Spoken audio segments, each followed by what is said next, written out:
Hello everyone, welcome back to I Am Solution. So I am back with another video and another interesting topic. तो आज का जो हमारा topic है ना that is tone and register. Tone and register, okay.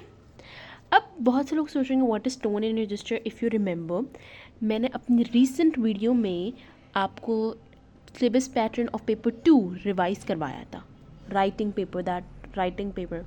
तो अगर आपने उस राइटिंग पेपर का जो सेक्शन ए है, ठीक है, उसमें जो डायरेक्टेड राइटिंग का जो सेक्शन है उसमें आपको टोन एंड रजिस्टर यूज़ करना होगा. ठीक है, let's me read it properly ताकि आपको फिर समझ आ जाए कि मैंने लिखा क्या है. ठीक है. So writing paper section A directed writing. ठीक है, यानी राइटिंग पेपर का जो सेक्शन ए डायरेक्टेड राइटिंग उसमें ये टोन एंड रजिस्टर यूज़ होगा. बात समझ आ गई? ठीक है. Now there are three ways of attempting writing. There are three ways of attempting writing. Number one is discursive writing, persuasive writing and argumentative writing. ठीक है, ये तीन तरीके हैं. अब आज जो हम पढ़ने वाले हैं ना दैट इज़ डिस्कर्सिव राइटिंग. ठीक है. मैं आपको एक बात बताऊं, जब भी सवाल आपको लिख के देगा ना कि ना what do you think, give your opinion, give your point of view और डिस्कस, तो आपको हमेशा कौन सा टोन एंड रजिस्टर यूज़ करना है? डिस्कर्सिव वाला. ठीक है. कौन सा यूज़ करना है? जब भी आपको सवाल में लिखा हुआ नज़र आए what do you think, give your opinion, give your point of view और डिस्कस, तो आपको हमेशा कौन सा यूज़ करना है? डिस्कर्सिव राइटिंग वाला टोन एंड रजिस्टर यूज़ करना है. अब मैं आपको बताती हूँ, इसकी फर्दर एक्सप्लेनेशन देती हूँ और मैं बताती हूँ कि डिस्कर्सिव राइटिंग हम यूज़ का टोन एंड रजिस्टर हम यूज़ कैसे करेंगे. Let me scroll it down. चलें, सबसे पहले हम देखते हैं कि डिस्कर्सिव राइटिंग होती क्या है. Style of discursive writing. The style of discursive writing is characterized by its objective and balanced approach to presenting multiple perspectives on given topic. It aims to provide a thorough analysis of various viewpoints without explicitly advocating for a particular position.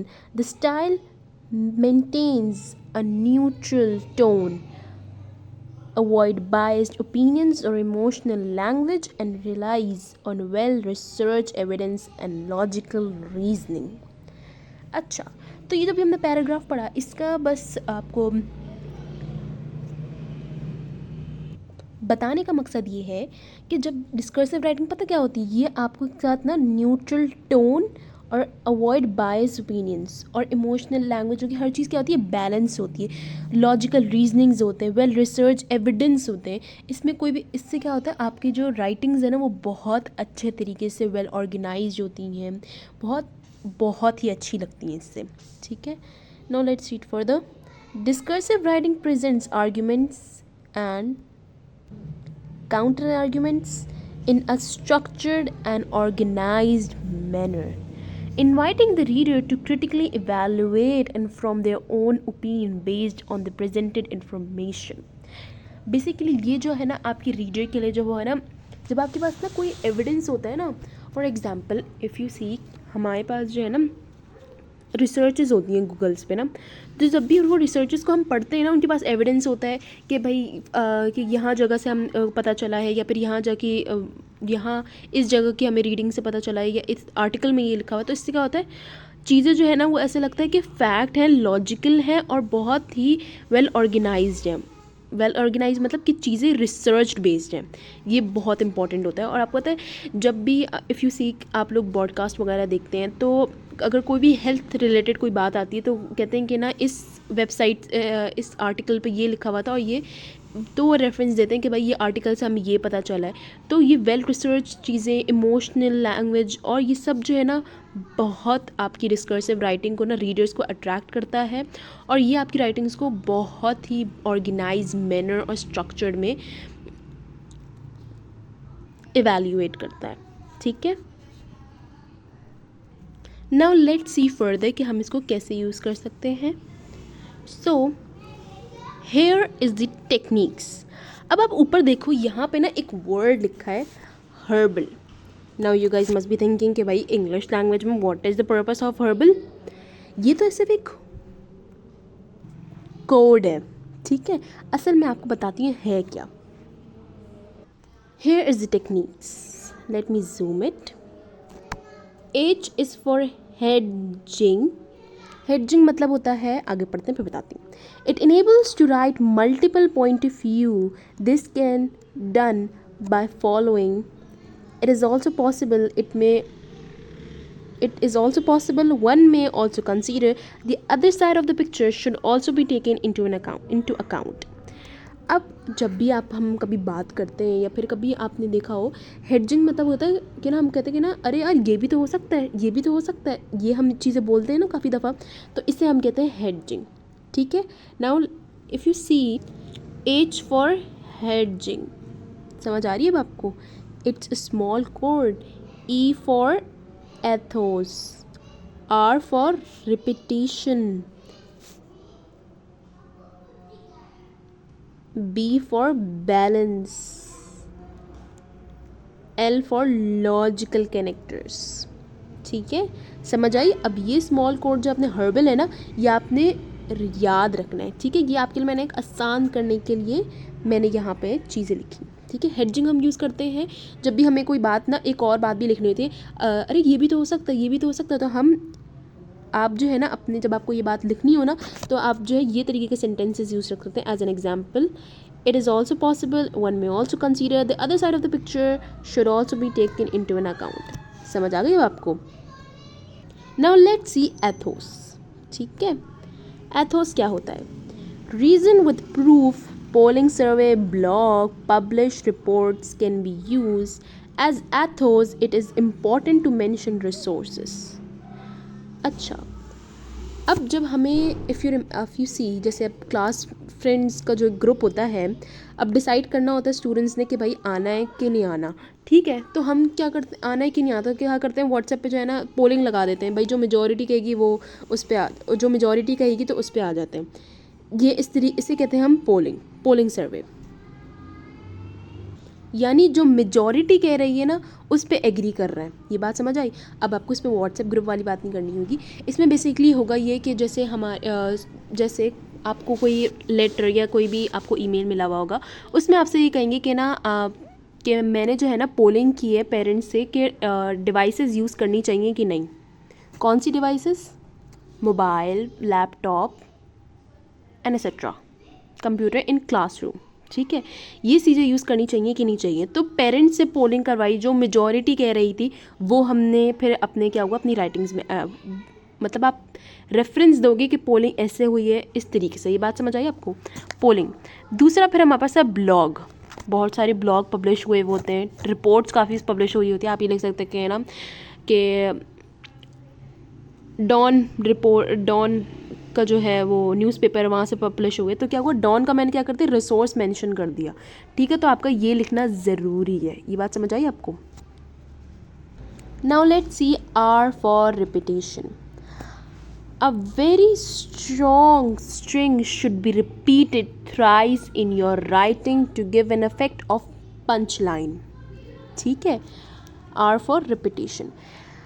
Punch line मतलब जैसे कोई हमें बात करनी होती है ना कि भाई ये बात हमारी बहुत इंपॉर्टेंट, हम बार बार उस बात को रिपीट करते रहते हैं, तो इसी तरीके से हमने अपनी राइटिंग्स में भी रिपीट करनी है.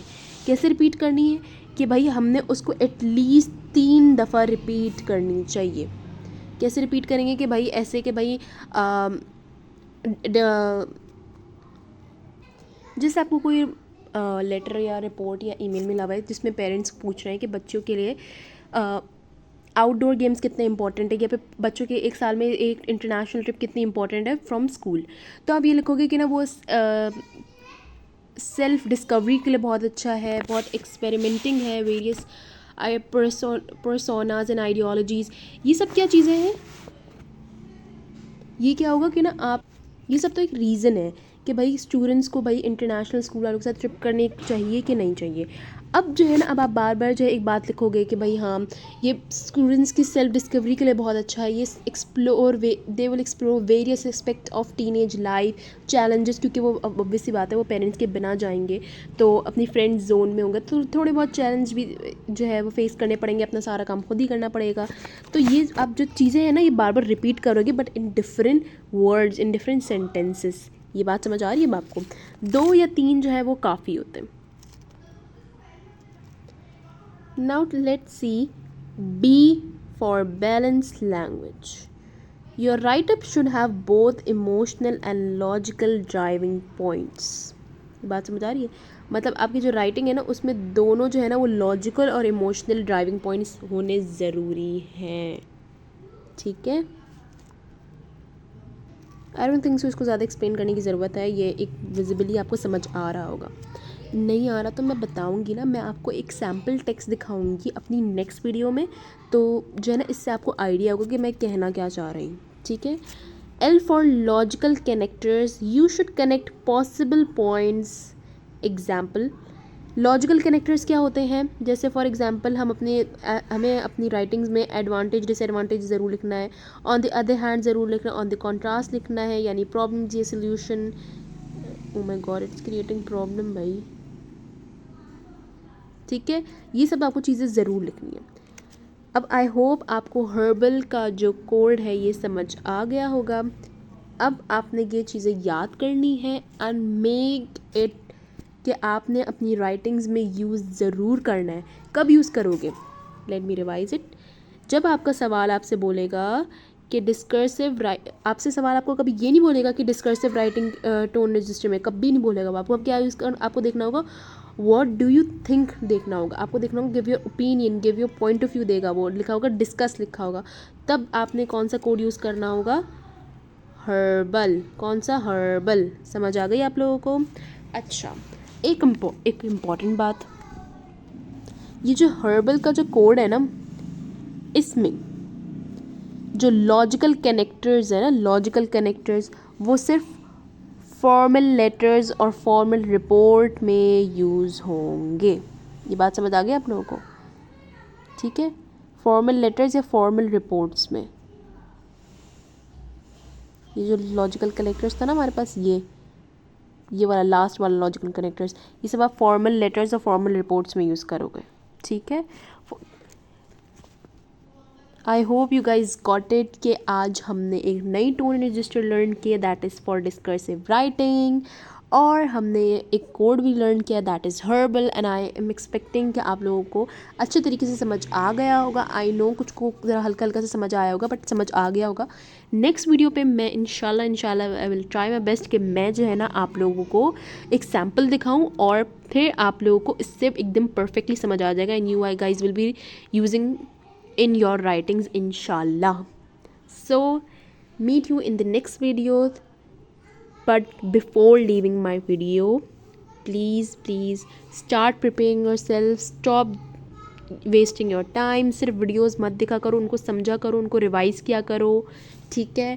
दूसरा, ये रिवाइज़ करने के साथ अपना पिछला भी रिवाइज़ करते रहा करो कि मैंने अपना जितना भी पढ़ाया है। आई नो मैंने समरी भी यहाँ स्टॉप करा दी, क्योंकि because you guys were thinking कि यार सेइंग के ये पेपर 2 पढ़ा दूँ, पेपर 2 पढ़ा दूँ, तो मैंने कहा पहले ये पढ़ा देती हूँ, फिर मैं बाद में आपको पेपर 1 जो है वो पूरा कंप्लीट करवा दूँगी। बट आई एम एक्सपेक्टिंग कि बहुत से बच्चों को समरी राइटिंग का पैटर्न और ट्रिक समझ आ गई होगी, ठीक है? Try to solve this sample paper of English 1123, ठीक है, जो 2024 के एग्जामिनेशन के लिए पब्लिश हुआ था। उसके अलावा मई जून 2024 का जो एग्ज़ाम पब्लिश हुआ था वो भी देखना है। उसके अलावा जो सैम्पल पेपर था वो भी देखना है। आपने वो बिना खोले आपने वो सॉल्व करना है, ओनली फॉर समरी, यानी आपको सिर्फ पेपर 1 करना है, ठीक है? उसके आंसर्स मैच करो। कोई भी प्रॉब्लम हो तो मुझे नीचे कमेंट कर दो, मैं उसको आपको रिजॉल्व करने की पूरी कोशिश करूँगी। दूसरा, मैं आपसे ये कह रही हूँ कि don't forget to subscribe to my YouTube channel and press the bell icon and share it with your friends, ठीक है? साथ मिल के पढ़ो, बहुत अच्छे से पढ़ा समझ आता है। दूसरा ये कि तैयारी शुरू कर लो, ठीक है? Hit the like button. Meet you in the next video. Till then, Allah Hafiz. Bye bye.